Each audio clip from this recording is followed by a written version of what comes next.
Google is pretty broken. Think back to what a Google search was like 10 to 15 years ago. You'd get back really strong, highly relevant, page one organic search results, answering concisely and exactly the question you'd asked. You'd basically get the information you've asked for. Run the same search today and instead you get a page with a generic AI answer with ads front and centre and actual organic search results way below the fold if they even appear on page one at all. Clicking through to those organic results 99% of the time you'll reach a page that's hugely generic with lots of information you aren't looking for, and while it might answer your question, it will be buried somewhere in the middle of a pretty long article, making it pretty hard to find. In the early days, Google used to pride themselves in being the best and most accurate search engine, and people loved it because it just worked and it answered the questions people were asking. But today, Google Search isn't a useful tool anymore. It's just an advertising platform that has driven widespread change across the internet that's eventually led to where we are now, delivering an internet of generic, duplicated, largely useless information where bigger ad profit is the only driving factor. So where did Google get so lost? Well, that's what we're talking about in today's episode of The Big Question. The Big Question. Hi, my name's 𝗗𝗲𝗃𝗲𝗿 and I'm the founder of Developer Connection, the marketplace for professional connections between e-commerce stores and developers across the UK. The topic I'm talking about today is something I've actually been wanting to make a video on for a while, and having been involved in web development and optimizing content for better SEO since the 90s, I've seen the journey I'm talking about firsthand. Today, Google has really backed itself into a corner and is, I think, actually in quite a bit of trouble when considering their future in search. This is to such an extent that the search market is in a place where if another company comes along with a better concept that works and really gives people better answers to the questions they're asking, they could actually take the search crown from Google. And in case you're thinking, well, that's already happened with AI, then no, that concept isn't going to be AI, and you'll understand why that is as I say more. The change here needs to be much more widespread than just a new tool that better understands the data we already have out there. It needs to be something that takes us backwards in terms of getting better search results, but is also able to cope with the ever increasing number of sites and wealth of information that's out there. So to better understand all this, we need to look back at the history of search and major changes Google have introduced over the years that have had a big impact on how people create content on their sites. Let's first go back to the early days, 1998, and the introduction of PageRank. This was where we first saw the introduction of backlinks as a ranking factor. Back then it was a very different time and a very different internet. In those days there was a fraction of the content there is now, and tactics like paying for backlinks from higher profile sites to boost your domain's authority and therefore search engine ranking didn't exist. The information that was out there and the linking was just much more genuine. Going to the early 2000s and the Florida update, Google started to penalise sites for having low quality content and spammy links. Then in the mid 2000s, 2005 and the Jagger update, bad and low quality link building techniques started to be penalised. Then jump forward to 2011 and the Panda update. Google now started to downrank sites with low quality and thin content. Then a year later in 2012, and the Penguin update was introduced to penalise black hat SEO tactics like keyword stuffing and suspicious link building.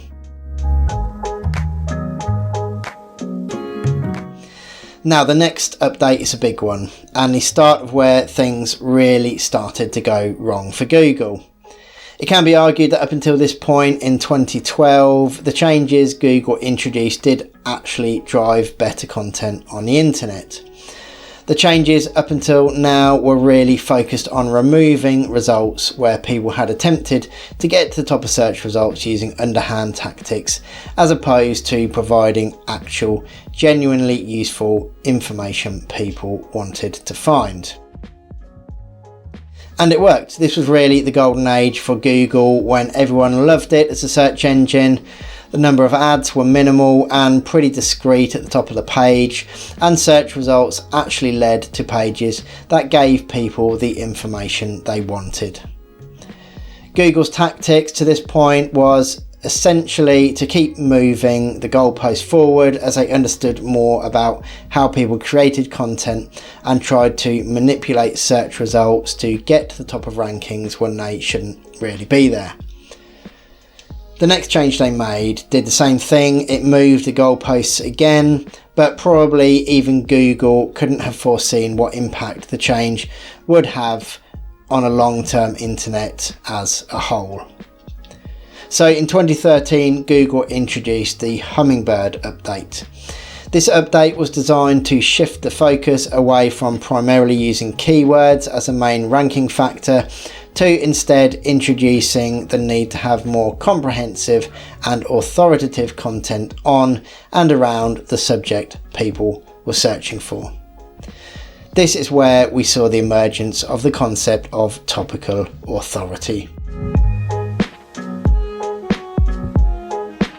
And it's because of this that in the last 10 years we've seen a gradual shift away from the specific, useful search results we used to get to the current world of largely generic, limited use search results we see today. The problem here is because Google is such a big name in search, introducing major changes means that businesses are then in turn going to make whatever changes they need to in order to continue to rank well in results. So it's not the fault of the businesses who are forced to keep up with Google's updates, it's down to Google themselves. And with the Hummingbird update, though they probably couldn't see it at the time, they really did back themselves into a corner. To explain why, let me briefly cover what topical authority actually is. So before, topical authority ranking was primarily decided by keywords on a page and backlinks. But after, Google then started to say, well, actually now you need to tell us that you not only know about what this person has searched for, but also about all the surrounding topics in that particular area of interest. So as an example that's relevant for Developer Connection, say someone searches for where can I find a high quality Magento developer. I might have the best, most complete, most relevant landing page in the world, but unless Google sees that I also have lots of other information about every topic you can think of around Magento and Magento development, for instance, what does a high quality Magento developer look like? How much might it cost? What can a Magento developer do? And countless other topics. Then Google probably isn't going to rank the page I'd like to see in search engine results very well at all. So you can probably quickly imagine what happened when Google introduced this change in 2013 and what's continuing to happen to this day. Businesses started to generate content and generated a lot of content. The problem is that businesses often succeed because they found a niche that's in demand within a particular area of interest and they've catered to the customers within that niche. But topical authority tells businesses that you can't just be an expert in this particular area that you know a lot about.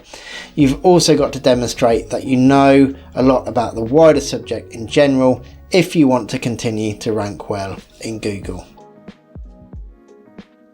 On the surface, this sounds like a beneficial update, allowing Google to make informed decisions on how to rank pages based on a wider subject matter. And at first, this will have been how it worked, and very likely would have increased the quality of search results. But over time, the opposite has happened, and the quality of search results has really suffered, and here's why. So say you run a successful business, but one that depends pretty heavily on SEO and traffic from Google. Google introduces this new update that says you need to work towards topical authority to carry on ranking in search results. So of course, you start generating content to demonstrate topical authority in your area of expertise. The problem here is that everyone else is doing exactly the same thing. And because of this, you decide you need to throw the net a bit wider in terms of the topics of interest you cover. But again, everyone is doing the same thing. So you not widen the net again, and so it continues. But the more topics you cover, the more generic, less useful and less business specific that information becomes, until you get to the point that most of the information on your site is no longer specific enough for people to actually understand what it is you do and how you cater for their needs. And this means that when one of your pages does appear in search results, it could be so generic as to not actually cater for what people are looking for or look like a particularly attractive page for them. So imagine this happening across the entire internet, and you can quickly understand how topical authority has driven search results that are now generic, non-specific, often useless, and just no longer connect with people in the way they used to. But you might say, surely the improved ability AI gives us to parse and search through information is a solution we already have, isn't it? Well, yes, AI does give us a better way to look at the information that's out there, but it just doesn't help here when you consider the data set that these AI models are trained on. And that's exactly the point. They're trained on what's already out there. That mass of generic, largely pointless, non-specific data. And you can test this for yourself using Gemini, ChatGPT or anything else you like. Try asking a pretty generic question in your area of expertise. You'll probably find that you get a pretty sensible response back that does make sense, but when you start asking questions that are a lot more specific and require a decent level of knowledge in the subject area, the AI model will very quickly fall over and give a response that just isn't even close to right. The worst thing is it will probably make something up entirely, which will then be presented as absolutely correct and a fact. And why does this happen? Well, it's just a reflection of the data set that the AI models are trained on, and in turn a reflection of the information that's available. Okay, so what about backlinks? Doesn't that solve it? Again, unfortunately not, because you're only ever getting links from sites that have exactly the same issue around topical authority that you do. Yes, you might be ranked higher in results, but it doesn't solve the issue of the information actually being correct and specific enough to connect with people who are interested in what you do. In that case, the question then becomes, where do we go from here? Well, the internet is becoming more and more generic because of topical authority. Those sites that already rank well in results continue to, because they are the ones getting the traffic and therefore money to carry on boosting SEO. The reality is that right now there is no room for the little guy. It's all about what you can afford to spend on SEO and marketing rather than the actual quality of content or what you offer. But the irony is that ranking these smaller businesses higher in search results that don't have that kind of budget could just solve the problem. These are the kind of businesses that are probably going to have the better, more relevant, specific content like we used to see years ago in search results, and could well be the key to improving search results again. So if that did happen and it became the norm for quality content to rank well, regardless of topical authority, then that could undo a lot of the damage done by topical authority. In this case, we'd get back to a place where it wasn't just those companies with the biggest budget who always win the Google ranking game. Instead, it would be those businesses who genuinely offer customers something that's in demand, getting a decent share of the traffic. Not a perfect solution, and I'm sure someone else can come up with something better, but what I do know is that Google needs to shift away from the current model of those with the biggest budget winning to something that actually provides a better service to people searching. The reality is, it's either that or Google will have to watch the gradual decline of their search business and probably another company bid for the crown as people tire of the increasingly generic, mostly useless information Google regularly delivers. Maybe Google don't care. They might just be thinking, well, let's just let our customers decide. They know their own content, they know the right keywords to target, so let's just make ads take up more of the page and be more prominent. We make more profit and the advertisers take care of serving that specific and relevant content to searchers for us. As far as Google is concerned, that's a big win for them, but it's the lazy way of dealing with a problem and it can't last forever. Or maybe they just don't know how to deal with the problem and more prominent ads is the solution for them. However you look at it, Google need to take action, and if they want to take search out of this slow decline, in business, if you're standing still, you might as well be going backwards, and right now Google are definitely standing still. That's it for today's episode. Thank you so much for watching, and I'll see you next time.